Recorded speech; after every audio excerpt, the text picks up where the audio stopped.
Baka kasi yan. Kayo ba nakakabit din na ng ano? Ng wallpaper? Marunong kayong... Wallpaper? Aling kabitan yung ano? Yung dingding yan. Baka hindi makayos pag tanong ito. Ha? Pero marunong... Tatanong lang naman kung kayo marunong ng wallpaper. Nakakabit ako pero pag hindi makayos ang ano bako-bako. Kaya pinis naman kayo dito. Dito rin. Wallpaper din. Kahoy. Pwede dito. Yan, wala akong bako-bako yan. May bako-bako ba ito? Meron mga oo. Sasama na to? Sasama na rin itong. Itong kaysa may na ilang dingding ang hindi sa loob. Baka daw i-wallpaper eh. Dito muna ako, magmamasigyan muna ako. Sige. Kasi pipinisin ko na sana yan eh. For finish na to. Hindi, magliliha pa. Magliliha. Finish niyan. Sige, simula yun sa loob. Pero muna, magmamasigyan muna ako ng... Puting-puti. White. Kaya pa natin yan, di ba may kulay yan? Ha? Di ba may kulay? Alin? Ako lang kulay nga. Cream, dirty white. Nag-aago yung dilaw sa akin eh.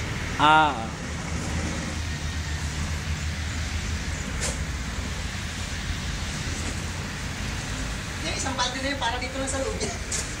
Yung isang balde, hindi mo ladagdag pa tayo isang balde. Ubusin muna natin.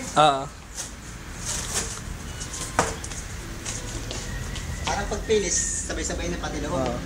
Yung mahuli na yun, labas mo na no? Sige. Loob. Dali lang naman yung labas.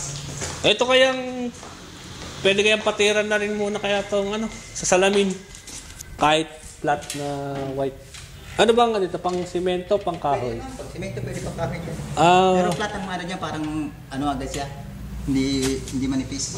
Bago lang tayo mag-isip ng design na drawing kung bulaklak man. Hindi, gawin mo